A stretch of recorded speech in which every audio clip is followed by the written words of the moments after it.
Underwhelming, disappointing week. Just some of the criticism levelled at the government after the much-awaited and highly anticipated energy announcement. Simon Watts is the Energy Minister with me live at the desk. Good morning. G'day, Ron. Good to see you. Good to have you here. How much did this cost us? Look, it was about $500,000. It was pretty significant investment. 500 grand for the report, and you took 2 out of the 10 recommendations. Well, look, we've taken the recommendations that we believe are going to make an impact on the New Zealand energy market. We've also had that peer reviewed as well by 3 international players to provide an overview of where we're at. Did that cost more? It does, but the importance of getting this... So what's the total? So we're looking at $500,000 for this. Yeah. Which, I mean, have you ever bought a pizza and eaten 2 pieces of it? Ryan, I think it'd be fair to say for people watching and viewers at home, you know, we want to make sure we get this right. It is a significant driver of our economy. It's a major player as part of Kiwi households.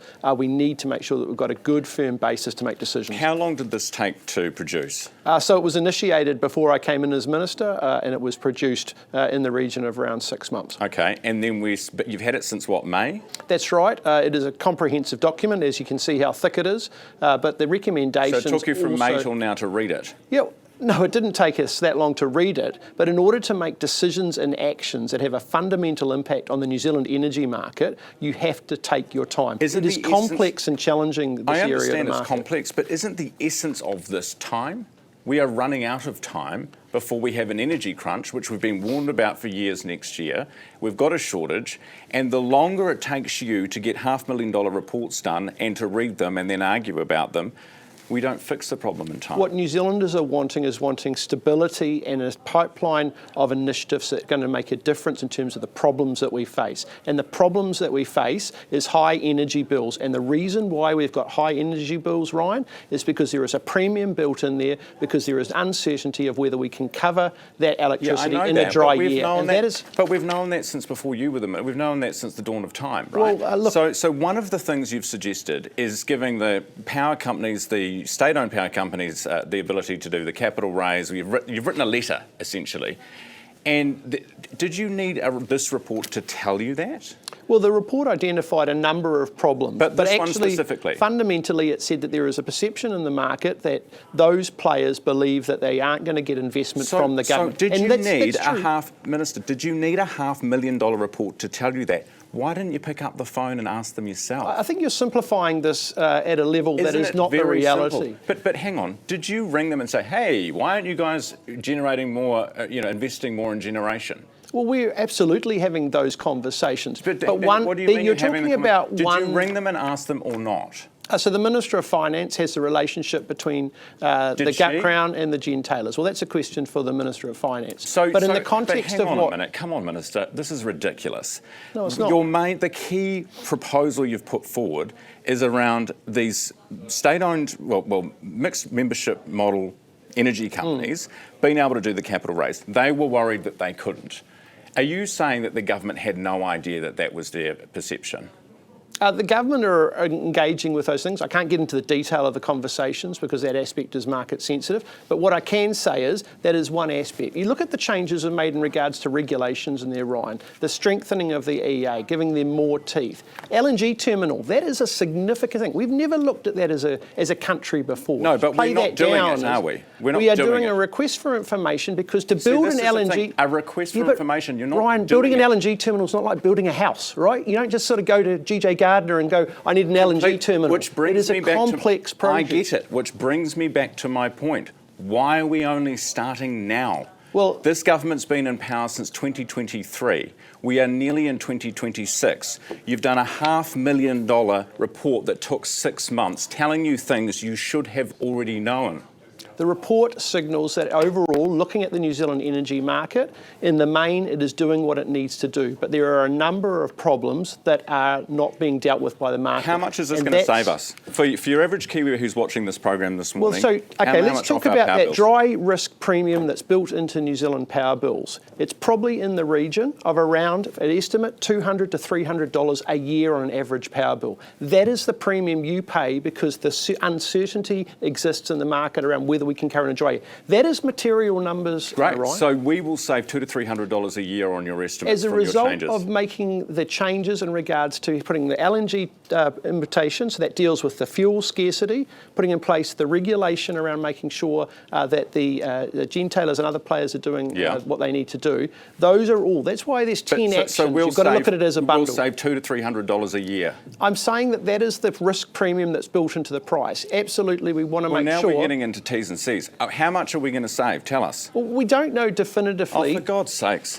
I mean, and this costs $500,000 to tell us that we don't know what the outcome will be. There is no one silver bullet in order to reduce power prices in this country. You need to undertake a package of interventions, Ryan, and these actions deal with the problems that we face. Okay? So it is complex.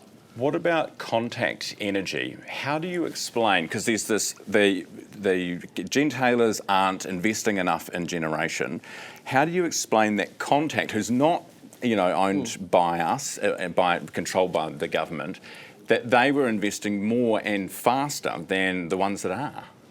Well, look, the reality is each of those companies operate independently and they make their own decisions. It's not for the Crown to get involved in terms of how they invest or they don't invest in that context. So I can't speak for that entity. But aren't you interested in that? Because, I mean, there's this whole argument about whether what I'm should be interested in, Ryan, or... is that we've got a pipeline of significantly more generation capacity than what we have under the status quo. Because one of the ways in which we can reduce that risk premium that I talked about is by having more generation. And we've got a hell of a lot of renewable pipeline coming through. Yeah. But the major issue is we don't have that coal and gas pipeline coming through, which we need. And what we saw happen last year, we were caught short. We had no wood in the woodshed, if you use that expression. And we will be again next year? We have got significantly more fuel on board than what we had last year with the coal. At Huntly. Right, but thank God for the coal. But we need gas as well, Ryan. And that'll be 2027 winter earliest. At the earliest. But I don't have this magic pipe in Parliament that I turn on to give me gas, right? Let's be realistic. Some of these investments